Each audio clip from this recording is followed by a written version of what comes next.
Hey, what is up, everybody? Hunter Orell here with another great interview. Today, joined with the Vice President of Blockchain at Yuga Labs, 0xQuit. 0x got his start auditing new mints and contracts for people in the Web3 space to make sure they would not get scammed. And since then has risen to be the Vice President of Blockchain at one of the largest Web3 companies in the entire ecosystem. We talk a lot about security, a lot about design decisions for these different companies and new layers, L2s, L1s, L3s, as well as how the addition of new technology, new user experiences, new user interfaces are changing the demands and the approach to how Yuga and many of these other companies are making their design decisions. I think it's a very informative conversation. We get into even some of the specific technologies that Yuga is developing and how they are changing the game. And I also learned a lot personally, and I think you will too if you stick through this entire episode. As always, thank you for tuning in. It means the world to me. I know I say that every time, but I really do appreciate when people show up and watch these, and hopefully they're valuable. So sit back, enjoy. Here is 0xQuit. 0xQuit, my long guardian of the blockchain, as I would call you. Before we started the show, I mentioned that you were one of the first entrants that I seem to be talking to, and that came out of your early days of looking at minting contracts and kind of giving the green light to people and saying, "Hey, this is safe to touch." And that's kind of where you got your start, I would say, at least in my world. Of you were somebody who understood solidity, understood these contracts, and understood security and risks. And then over time, this has transitioned to you taking one of I would say one of the coolest roles in this space, which is the vice president of blockchain at Yuga Labs, which is one of the largest, if not the largest, NFT and at this point just Web3 company in the space. Uh, I'm curious, before we jump into things, talk me through like who are you? What's your journey been like? And then we can get into the details here. Yeah, no, you're absolutely right about the start. It was really just people were looking for somebody that could tell them whether or not a contract was safe to interact with. Because back in the day, if you remember, it was airdrop season, and like every single week, there was something new coming out that was either dropped straight into your wallet or you had to claim it or X, Y, and Z. And people were understandably worried about getting drained. And I had enough pings from close friends of mine that were just like, "Hey, could you check this out?" that I started putting it on Twitter. And I'd say, like, this is what this contract does. We go through it line by line. This is why it is safe to claim. This is why it's not safe to claim. And kind of blew up like that. So that's where it started for sure. And then honestly, like I've had a passion for crypto a long time. So my crypto journey started back in 2013, something like that.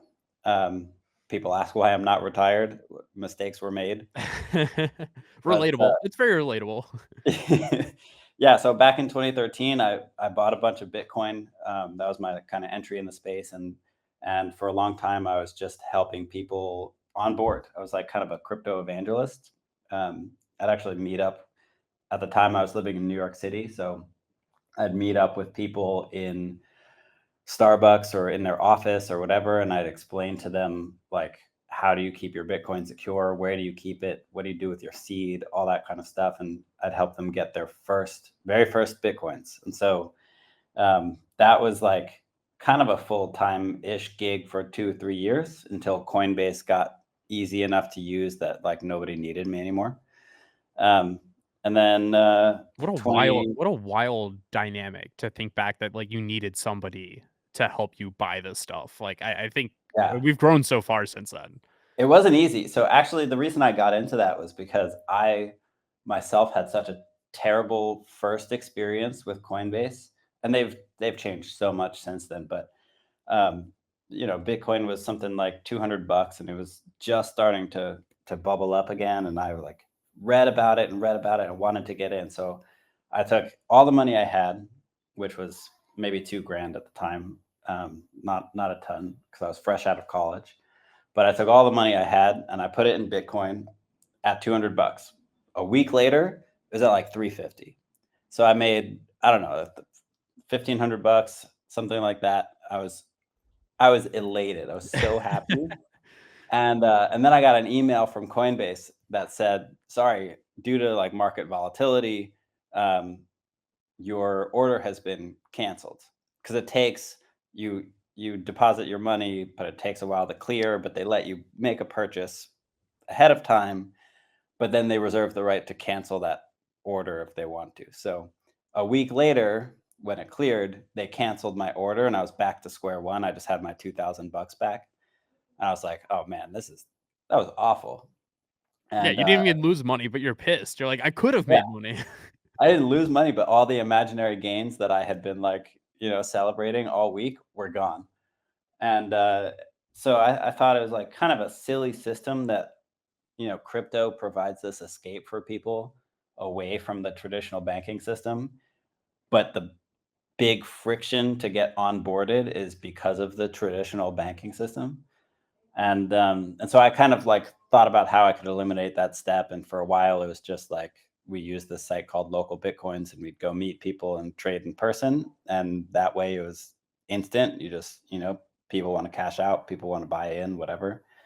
So I did a bunch of trading that way. And then Coinbase got like really really easy, and since then obviously Kraken popped up, and Gemini, and even Robinhood and Venmo let you buy crypto on their apps. So yeah, absolutely no need to like go meet people in person and trade Bitcoins anymore. But but yeah, that's kind of the origin story. And now you are at Yuga, vice president of blockchain. A lot has changed, obviously since the beginning. Uh-huh. And you guys are now pushing for innovation where, previously it was like, okay, like we're just trying to buy Bitcoin. Now you are the ones trying to get people to buy new tokens, Apecoin, getting people to buy new assets, whether that is anything from an other deed all the way to a board ape. Um, Yeah. walk me through holistically, how is Yuga approaching blockchain in your eyes? Yeah, and not just our assets. I would say we want people to be onboarded to Web3 in absolutely any way possible. I think growing the pie for any Web3 company grows it for everybody. So we're kind of just shilling ways for people to get onboarded into Web3 in general. At the moment, our vision is that we have a UX problem over anything else. And we kind of saw that with how quickly people flocked to Solana, because Phantom was such a better experience than MetaMask at the time. And Ethereum has taken some steps to move in the right direction. MetaMask has gotten better at showing like what your transaction is going to do. Rabby has grown its market share quite a bit, and it has simulations built in, and it's very good about telling you what your transaction is going to do. But I don't think that anybody has quite caught up to the Phantom UX just yet.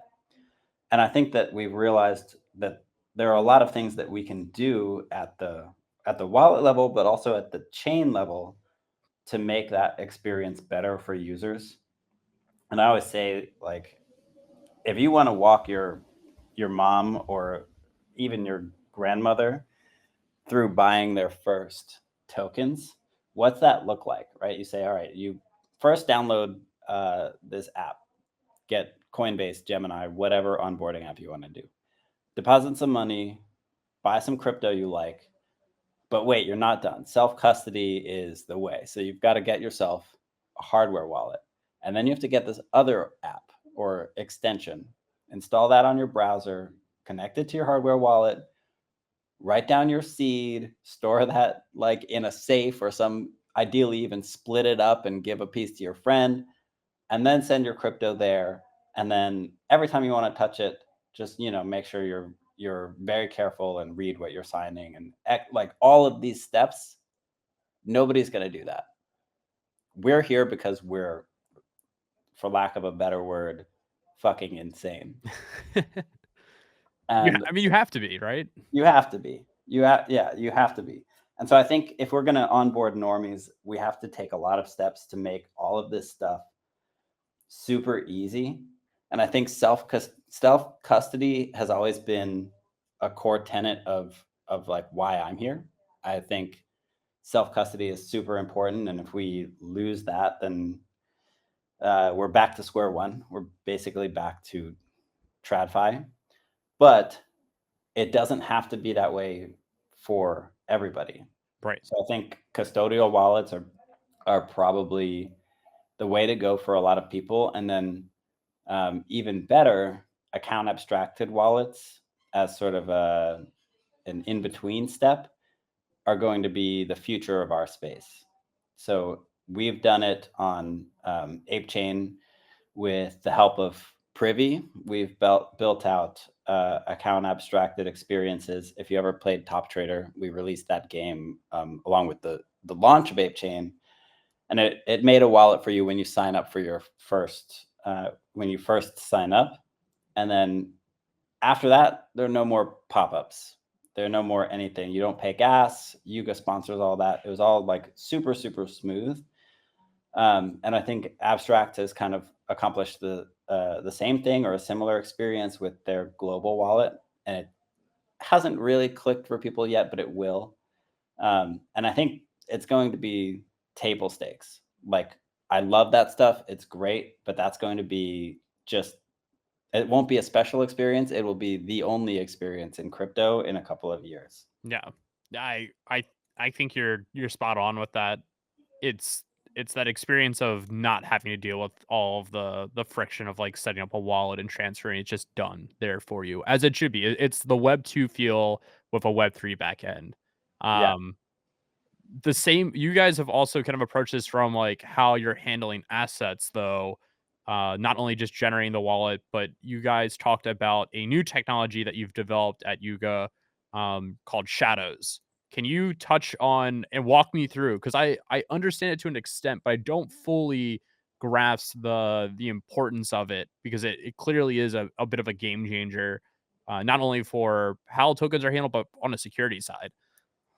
Yeah. So shadows are kind of like a how do I explain them succinctly?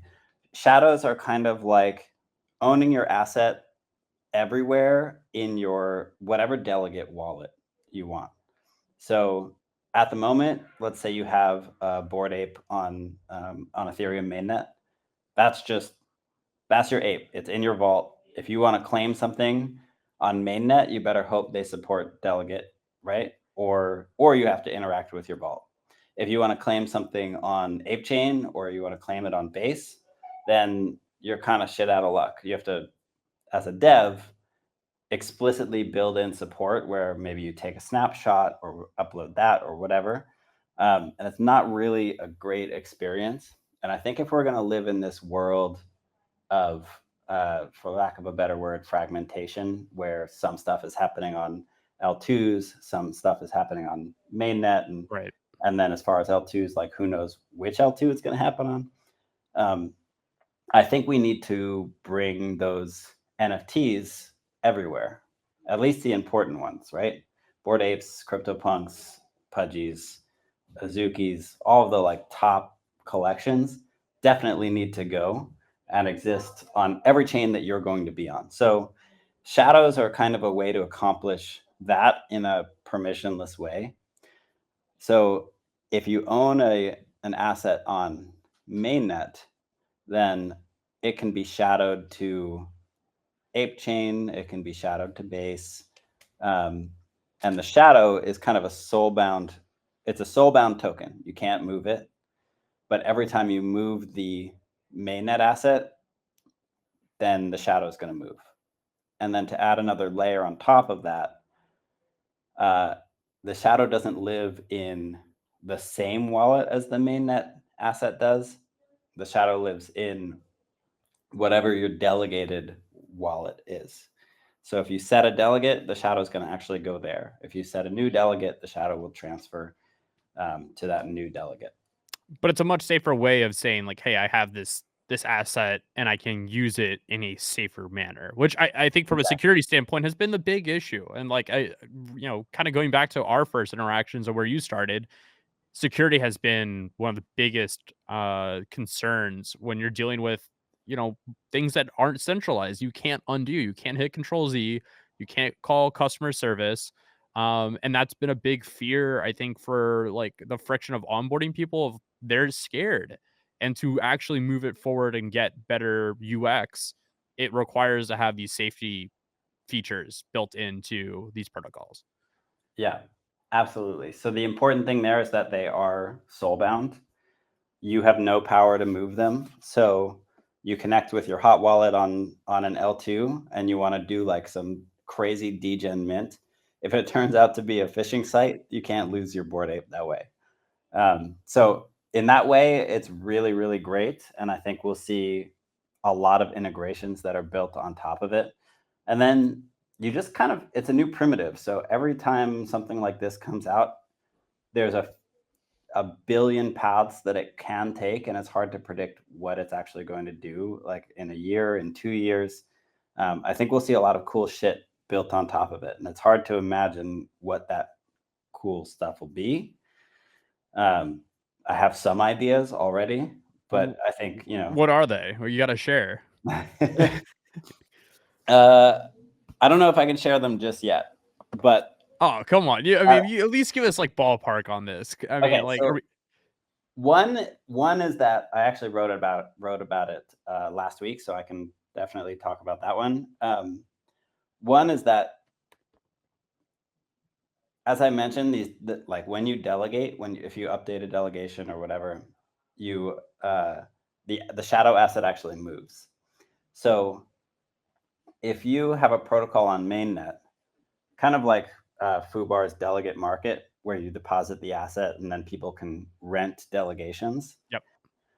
Now, when they rent those delegations, the shadow asset actually belongs to them. It'll move to their wallet.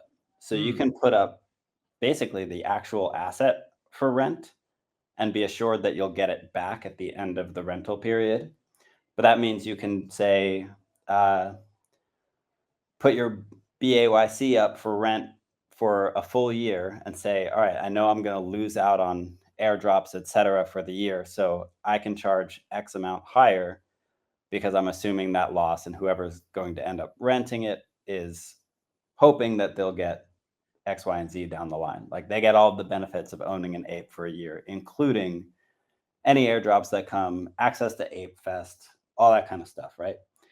So it gives you that kind of like renting, I don't know, a fancy car.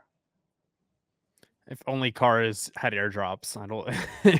Yeah, no, I Well, haven't gotten one for my Subaru yet. So in that sense, like the rental market, then, and this idea of so I've been these newer concepts around owning a digital asset. The loan market with Gandhi has been one that I've been fascinated by because I think that all of a sudden unlocks being able to extract value out of an NFT that previously, like even art, like it's very hard to do that.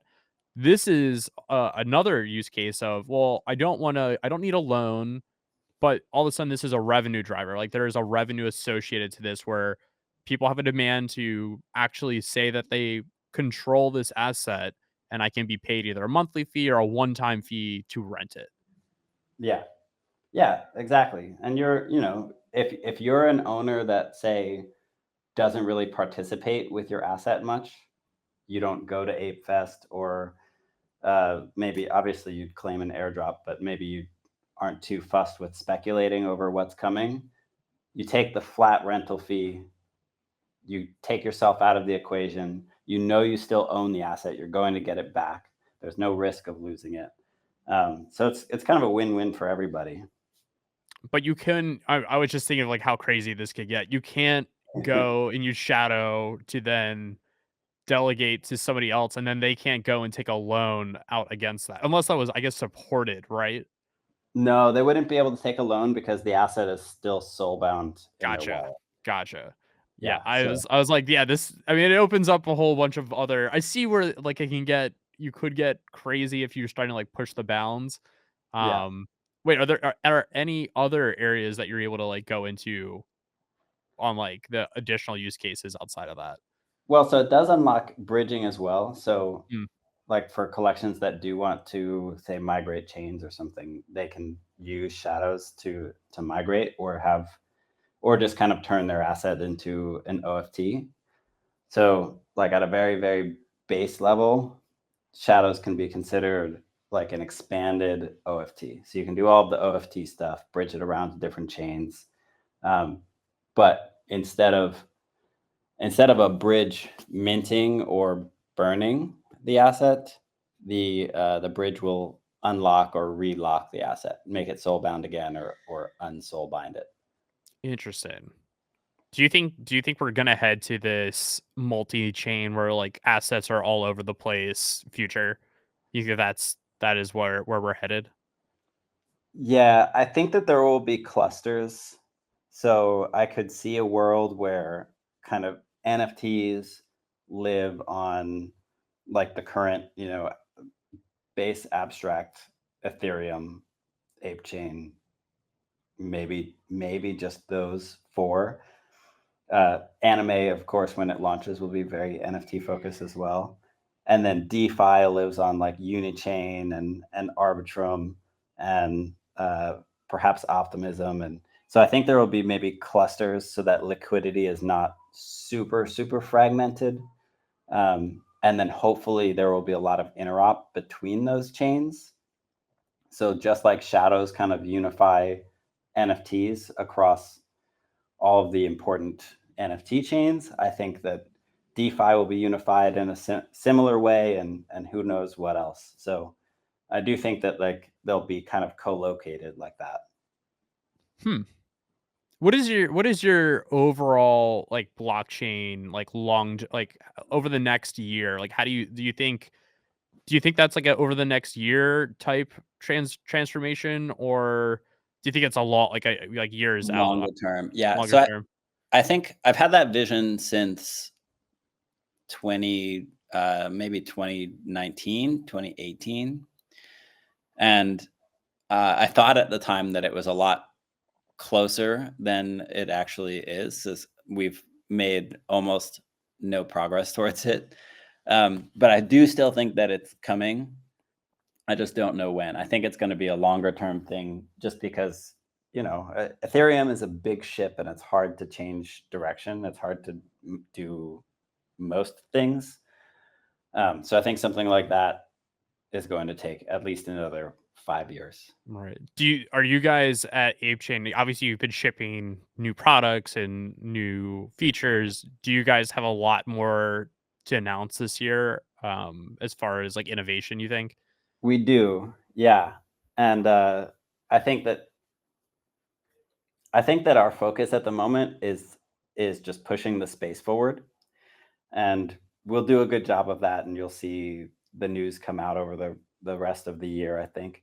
But but yeah, we've got obviously a lot of work to do, and at the moment, UX is the biggest focus, and then once UX is in a spot where I think everyone we can look at a product and say this appeals to everybody. This is easy enough for anybody to use. Then we can start pushing the boundaries of other things again. Right. On these Project Dragon events, how like on the lift side for the Web3 component, because I know the Web2 side of getting handling these servers and having all these people at the same time it's a massive technological lift, and we haven't seen really this scale before. Is it equally as strenuous on the Web3 side?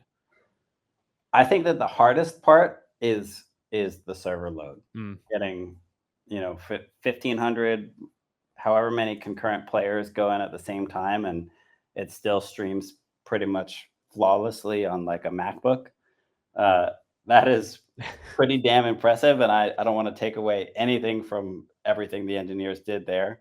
The Web3 component of it is difficult as well, and luckily that's mostly handled by Improbable at the moment. They've done just an excellent job of making sure that's all flawless. But yeah, I think the Web2 components there are definitely like the biggest lift. yeah, the first time I did a Project Dragon activation, I actually like gasped while watching what was I was like, Instant. this like I how is this happening? This makes no sense to me. You guys have really swung for the fences on it.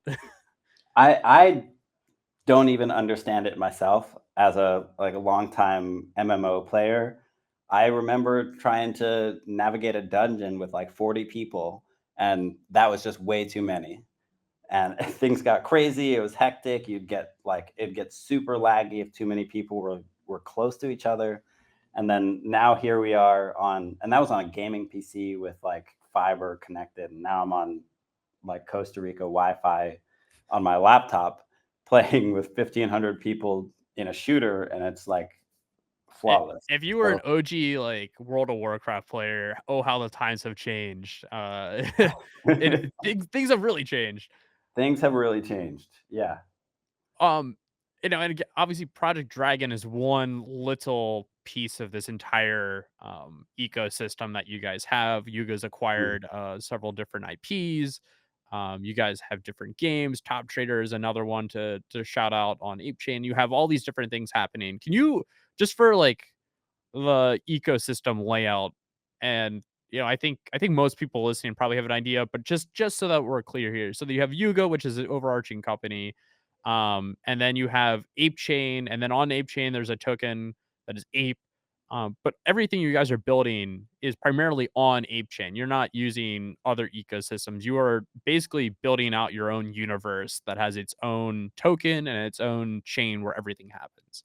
Yeah, exactly. So Apechain is it's owned by the Apecoin DAO along with Apecoin, but Yuga has obviously very close ties to Apechain and Apecoin, and all of the like the other side will live on Apechain. Everything we build is kind of focused on how do we bring that chain to life and make sure that it's as successful as possible. And why I guess my question is Ape Chain is an L2. Um And L3 actually, but oh yeah. oh wait. Okay, we'll jump into that. Why that decision? Yeah, it is an L3. Yeah. So why that decision choice over, a lot of people we see a lot of L1s coming out. We see and obviously I think on the speed side is one and transaction cost side is one, but why that decision choice and maybe walk through exactly L2 versus L3. Yeah. So, well, the reason we went L3 is just because the Arbitrum ecosystem is very, very developer friendly already.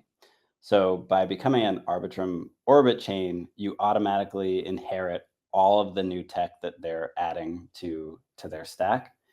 So we have really, really simple interop with other orbit chains, and then obviously with Arbitrum itself, and by extension with Ethereum too. If you build an alt L1, you kind of have to start from scratch. And in most cases, you end up being effectively like an ETH L2, but with none of the benefits of like rolling up to ETH. And so so we went the L3 route mostly because of the benefits of just being in like that Arbitrum ecosystem. I think we'll be close pals with a lot of the other orbit chains. So Anime is going to be one, Xi, um, there are others as well, and obviously the Arbitrum Foundation. We've been working very closely with them too. It may that I think it's a valid design choice where we see a lot of people where their end goal is to be um their end goal is to have more users using it, better experience, and they kind of take away from that when they start from the beginning again. And then it becomes instead of, how can we make this better for users? It's like, well, how do we even get users here in the first place? And, um, you know, efforts that could be going towards making sure that we can handle 1,500 players are going towards, validation Yeah, in settlement stuff, which is, again, it's contrary to your end goal. exactly. Yeah. So I think that the L1 route is a noble one, but I don't think that it's. I don't know. Always been Ethereum maxis, and I don't think the Alt L1 route is really reflective of ETH maxism. I think most people might ask the question then, like, um, for like in your view, like Abstract didn't do an L3, they did an L2. Mm. What do you think their decision process was there? Do you think it's the best choice for them? Obviously, like I'm not trying to like start like throw digs here, but it's I think to quantify like how these decisions are made and why they're being made, um, just to get some light on that.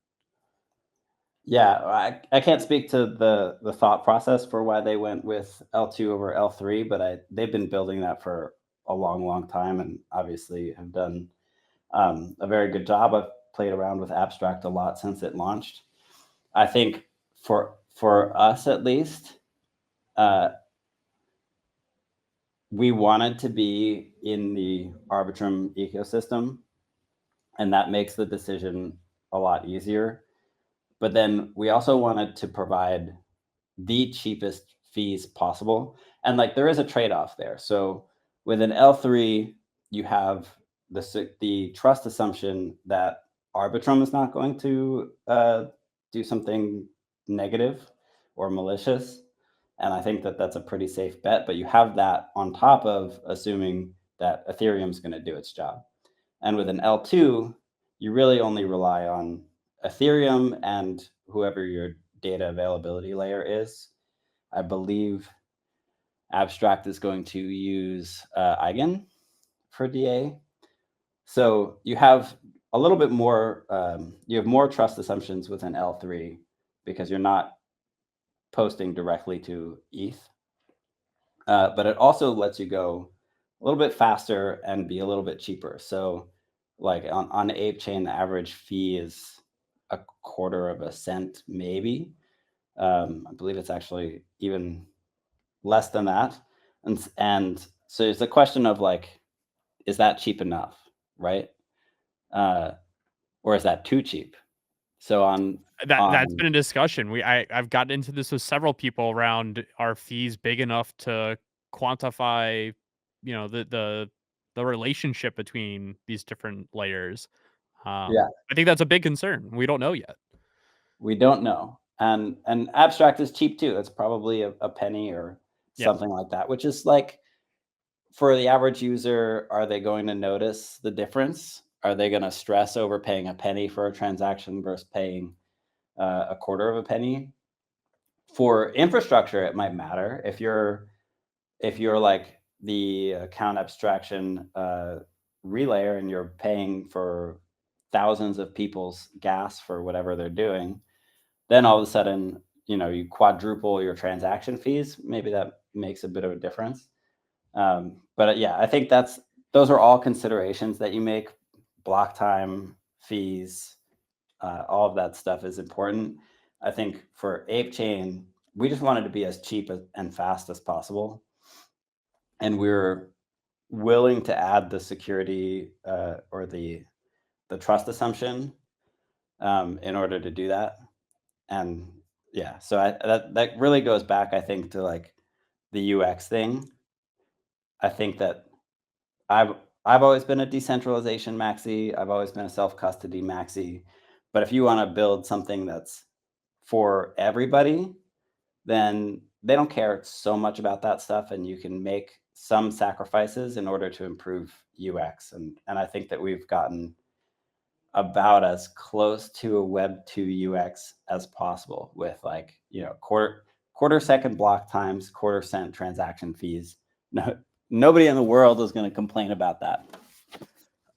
Uh yeah, I mean quarter second. Yeah, you're getting there. You're getting I there, yeah. just had on Bread Guy who was basically touting like Mega ETH and yeah. Mega ETH is like going to be the new standard for Web 2 feel and Web 3.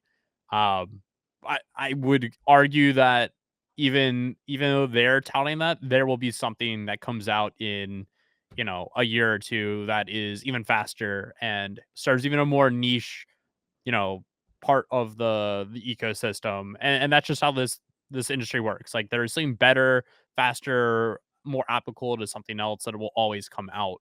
But you need to build in a way that you're positioned to also move as like expectations move. But I think for like the most part, you guys are positioned well. I think that's the beauty of being an L2 or an L3 on top of ETH, is that like you can always iterate on it and you don't have to change the entire underlying protocol. Like ETH doesn't need to change to support Mega ETH at all. ETH didn't need to change to support Apechain either. So you can keep iterating and really improving ETH by extension without actually making like dangerous upgrades to the underlying protocol. And I think that's a huge benefit of having this uh, segmented ecosystem versus having a monolithic chain like Solana or even Avalanche or something like that. It's an incredibly powerful ecosystem that ETH has allowed to develop around it. The sentiment around ETH has never been lower in my experience. It has not. The price action is absolutely terrible. We saw lows of 2,100 at one point in the last 2 weeks here. Mhm. Um, and yeah, the meme of ETH can't go up is stronger than ever. What is your take? Do you think this is just it's a rough moment for ETH, and obviously it is a staying power. I don't think anybody's arguing that it's not, but I think there is a real question around like why would I want to hold ETH from like a trading standpoint? Yeah, and I mean, let's be honest, ETH is in a rough spot. Um, there are definitely deep-rooted issues in both the community and in the tech itself at the moment that need to be solved. But I don't think that that necessarily matters for price. Like you see much more dysfunctional chains go up in a straight line, right? But that might So just be marketing.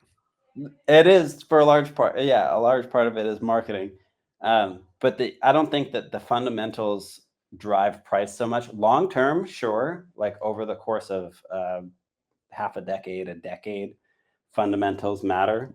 But in terms of individual cycles like this bull run that we hopefully are seeing now and didn't like just see, uh, I don't think that the fundamentals really matter so much on that small of a scale. But I will say, I was running a validator for a long time for ETH, and I exited recently, and part of that was because I was going to be out of the house for a while. But another part was that the rewards are not they're not great. So when ETH first went proof of stake, the reward for being a validator was somewhere in the range of 7%, I believe. And it quickly dropped to, 6, 5. But that's still pretty decent. And then as more and more validators join, the rewards drop. And in a perfect world, you've got some kind of equilibrium where, like, let's say everyone is solo staking, right? If rewards drop to say 3% or 4%, people may say, I don't really want to set up staking and go through all of that for 4% APY. So they stop. And then we hit this equilibrium of 4%. That's the agreed upon market rate at which it's worth actually setting up a validator.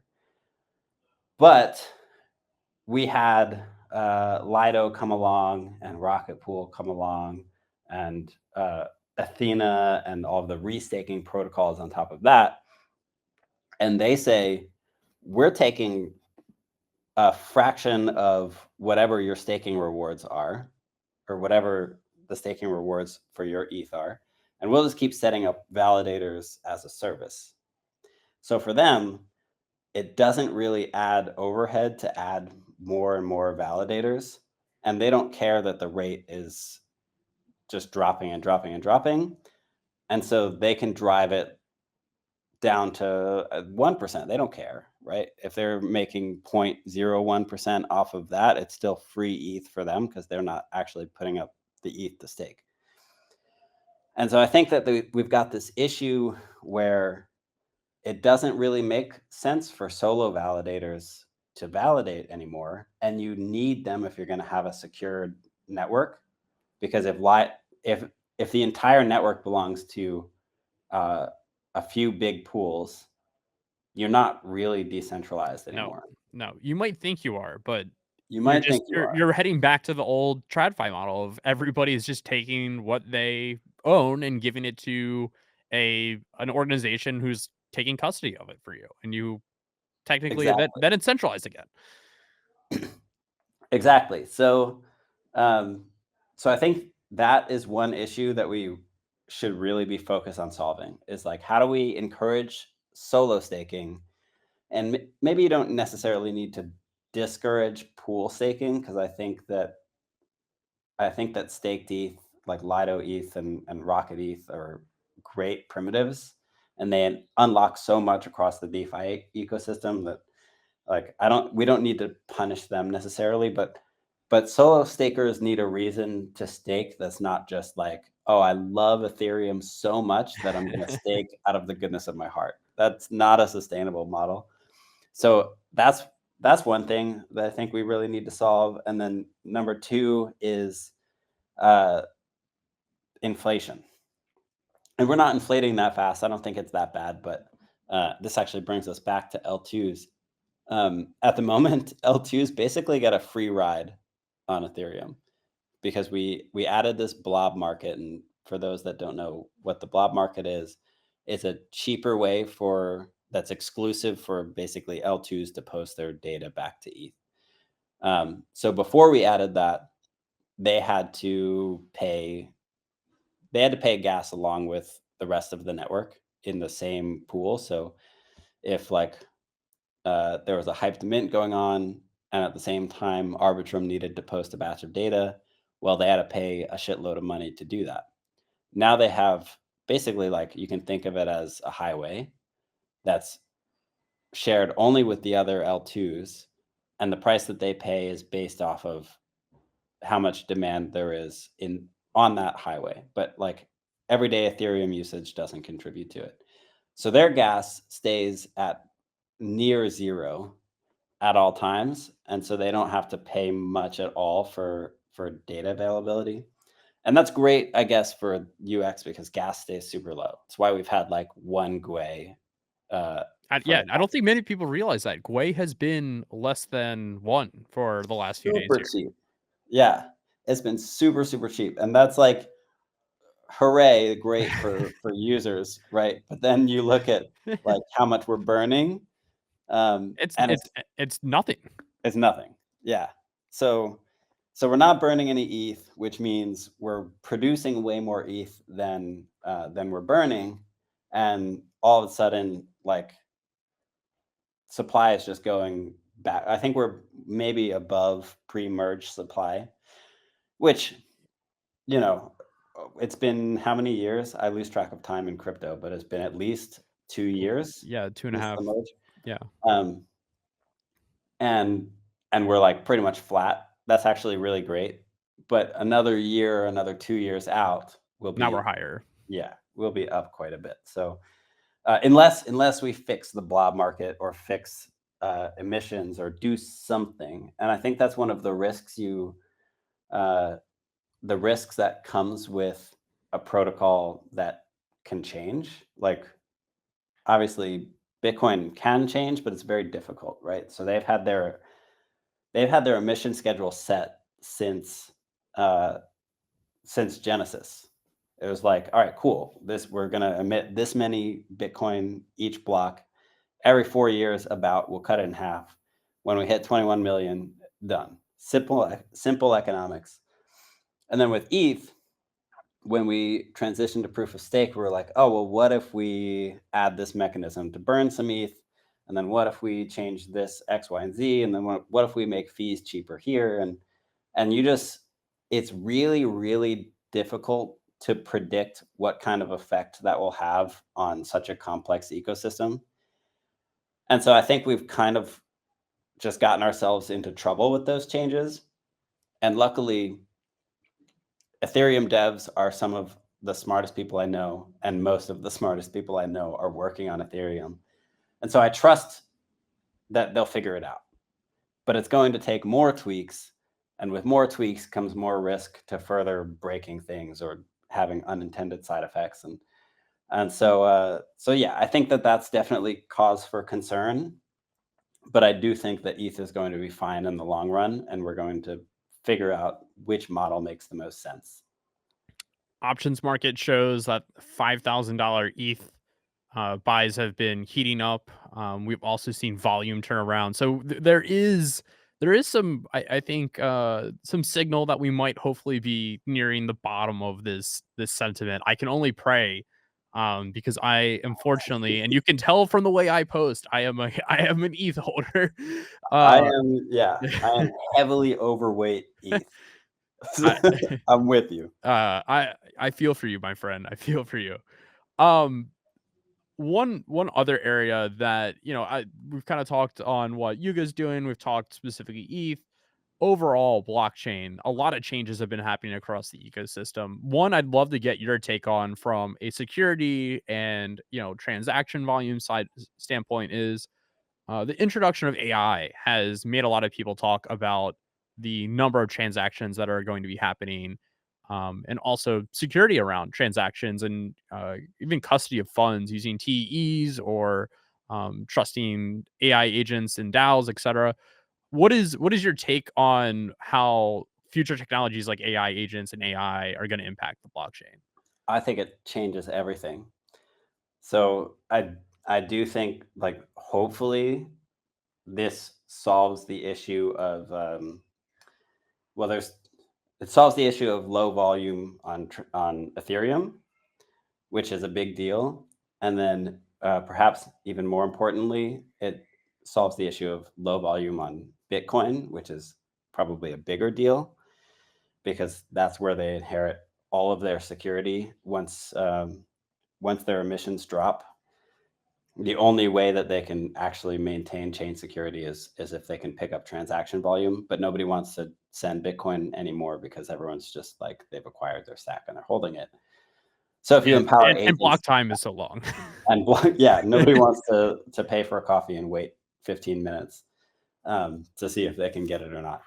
But if you put that in the hands of agents, then I think we see a lot more activity on every chain. So that's super exciting. But I also think that, like you mentioned, DAOs. Um, I also think that agents are probably a much better way to run a DAO than the current structure. I would argue DAOs are one of the most broken and misused mechanics in our space right now, and they don't work in their current format with how humans are using them. I can speak from Yes. experience and from horror stories with other people. They just don't work right now. Yeah, they don't. And I mean, we've seen recently with Apecoin DAO a major push to kind of take some control back and like uh, place an executive to make sure that, like, the decisions that they're making aren't how do I say it nicely? Stupid shit. So yeah, they're like, okay, we've done the DAO thing, and we've realized that if you just put the decisions purely in the hands of token owners, then they're going to push a lot of things through that make absolutely zero sense, and you end up spending like 200K on a BMW for random person. Kodama, I love you. This is not a knock on you, man. But yeah, you just end up spending money on stuff that, like, if you had somebody intelligent in charge, you would never spend money on. And that's not just Apecoin DAO either. That's been like It's every DAO. It's every every DAO. single DAO that I've watched. Yeah. So I think if you put an AI in its place, a single agent or multiple, they could do a much better job at running that. And like that goes for a lot of things. I'm actually like way more bullish on AI than I have any business being, I think. But they're probably better at making calculated decisions about stuff than most humans are at this point. Yep. Yep. So, I mean, I can speak from experience of like I don't make any trades without using and there's a company that I'm working with and have attached advisory with, etc. I don't make a single trade without consulting this model though. And it has identified gaps that I completely overlooked. It's identified like that we're going towards that future. And that could turn into an agent, that can turn into a chat terminal. Or it could even turn into like you're just like, hey, I have a set amount of money. I want to turn into this. Here's my thesis. Here's how I want you to act. If you know, and then set your own guidelines and go do it. We're moving towards that future of everything runs through like a buddy system of AI. yeah, it absolutely is. And like you're smart enough that you can give your thesis and you can kind of direct the AI to do X, Y, and Z. But it also means that somebody else can basically deploy an AI for you and sell that as a service and say, I've loaded it up with everything I know. I've given it a thesis. You can access this AI, and that person, after they've created it, doesn't have to do any more work. Yep. They just hand off the agent to you, and it's basically like having them in your pocket as a financial advisor. And I would look at like these betting groups, these cook group, like those are it's specialized knowledge and skill sets and tools. And you could Mhm. build that into a model. I love it. It's the exact thesis that I've bought into and I think is a winning thesis for the ecosystem for sure. 100%. Yeah, and think about like where was AI a year ago, and then where is it now? So where's it going to be next year? Next year is going to be absolutely insane. 5 years from now, absolutely insane. If if it doesn't decide to kill us all, then I think that like I don't. It's almost certainly going to change the entire world, and we're going to have to think about like rethink society basically. Um, and that can be a good or a bad thing. I don't really have an opinion on which way it'll go, but yeah, I think that it's an absolute game changer. And for years and years, we've said with the invention of the with electricity, with the invention of the internet, with the invention of X, Y, and Z, people are like, "Oh man, everything you know is about to change," and then it doesn't It really. kind of yeah, Yeah, it changes. Like, oh, cool. Now you have information at your fingertips, or now you have lights at night. It changes a lot of things, but I think that the shakeup we're about to see is going to just dwarf all of that. Every technological innovation of the past 100 or 500 years is going to be totally crushed by what we're about to see. it's the exponentialness of Yeah. what how, like AI almost fuels itself, right? Like I think Cursor is the best example of that. You know, you have to code to get to Cursor, then all of a sudden Cursor makes building the next Cursor take a twelfth of the time. And then Yeah. that then fuels, and I think the crazy thing is we've only seen this mostly on the software side. I think the hardware side is where things get really, really, really goofy. Um, because when you start having exponentially faster like mechanical designs being pumped out or product designs, um it it really forces things that we haven't seen have these exponential curves start to have them. It just pushes society forward. And I yeah, I could go on a rant there as well because my background is in AI and mechanical engineering. I can see Yeah. it's starting to spill over from the AI side into the hardware for sure, 100%. I hadn't even thought about that, but that's gonna be awesome, and I think it's gonna hit everywhere, not even just the tech space with hardware, software, Yep. but every single industry is going to be reshaped, and yeah, it's And just gonna be. blockchain's gonna be in the middle of it too. Yes, I don't wanna turn this into like an AI rant, but like the reason this is a relevant conversation is, even if it's leading to AI enabled like baristas or whatever, like there will be blockchain integrated in some way where like, okay, I don't even need to have, I'm tapping or I'm setting a transaction or whatever.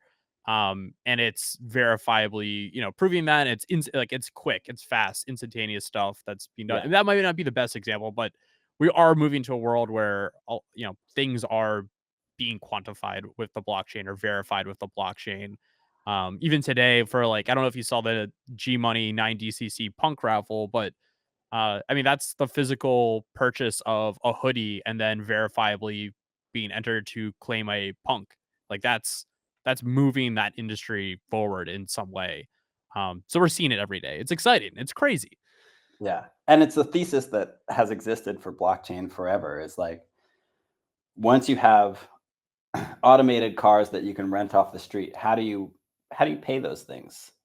Well, Ethereum makes sense for that. At the time, I think people were bullish on IOTA for stuff. Do you remember Right. IOTA? Yep.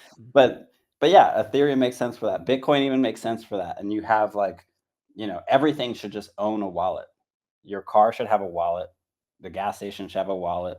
And you need something that can actually like interpret incoming data. And that AI fits in perfectly there. Yeah, imagine just pulling up to the gas station. Your car has a wallet. The gas nozzle. Oh, at that point, it won't be a gas station; it'll be a charging station. Right. It'll be an automatic arm that just plugs in your car, and this charger do an exchange. There's a transfer in a microsecond of the wallet. You don't have to sign anything because it's abstracted. It Mhm. charges. You get the transactions done, and then the car drives away. And the whole time you're sitting there watching YouTube or trading or minting, whatever. Trading no, you're gonna have AI to do your trading too. I don't think you'll have to be doing What are you any gonna more be trading. doing? Where are you going? Why are you even in the car at the first place then? Yeah, man, what's left to do? Sit on your couch, do not move. The chef will cook you dinner, the AI chef. You're good. I will never let AI take away my shit posting though. So that will be what I'm doing. I will never let AI take away my shit posting. Ironically, that is the one thing that I've not seen an AI do well, Ah, is like do you get a lot of these bot replies and you're just like, "What the this everything. is trash." So you post whatever you post nowadays, you'll get at least like 5, 6 responses off the bat that just summarize your post and then ask a question. And I'm like, every time it's AI, every time. And it's like super, super clear that it is. And those are like, if I were to rank tiers, AI tiers, they'd be F tier for sure.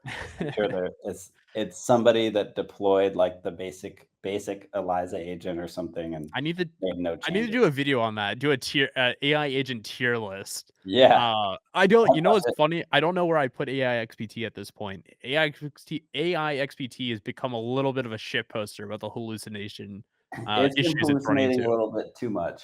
Or maybe we just notice it more because it's got so much exposure. But, uh, but for sure, it just, like, spouts misinformation and so confidently too. It is 100% confident in everything it says, and it just makes shit up. I and to the point of like how crazy this will get. I made a comment to somebody because I saw AI XPT posting this stuff, and I compared it to like, well, some of these tweets are tweets that I would run by somebody before I tweeted them because I don't know, like some of that you'd have to verify and you'd want to get like a vibe check. You're gonna Yeah, get to a point where you have like AIXPT is going to other agents and like showing them the tweet first and being like, give me a confidence score in this. Or like, hey, this is what I'm about to tweet. I have information that I have verified, and then tweet like there's all this infra that's gonna pop up that basically you have agents talking to agents before they put out information, yeah. which then becomes and then there's reward systems for that because there's compute involved. And so now you have other agents basically They're paying other paying. Yep, yeah, Yeah, it's interesting. yeah, it's gonna be this whole microeconomy, and you know what? Build that on Ethereum. I mean, again, it's not happening on Bitcoin, unless you wanna wait a really long time. Yeah. Uh, yeah, it's an exciting moment. It is super exciting. Are we gonna see AI in the Yuga ecoverse ecosystem? I, uh, can't speak to that at Okay. the moment. All right. It's Uh, classified. uh, um, well, again, we got a few minutes left here. I'd love to touch on one other area that we haven't, we kind of started on it about like verification and security, but um, I'm curious in your eyes how you see the future of security investigations, block exploring changing in this rapidly evolving world that we're in, and how you think, do you think we're gonna get only more secure? Do you think scams and these exit liquidity events are gonna keep happening? You mentioned um, basically a quote. I forget. I wrote it down, but it was about the entrance of new people just being treated as exit liquidity. And you're an investor in Ethos, who I had the Ethos founder on Yeah, good guy. 0x5F, Yep. incredible guy. I'm on the platform. I'm thrilled with it. I also had Barat on, who is an investor, and he's thrilled with it. We love it. What do you think the future looks like from that standpoint of we need reputation, we need accountability for these bad actors? Yeah. It sort of uh, gets a little dystopian, doesn't it? But we totally need basically a social credit score. And I think the best way to do that is probably something like Ethos, where you have the ability to rate people. My worry is that it's hard for humans to identify bad actors.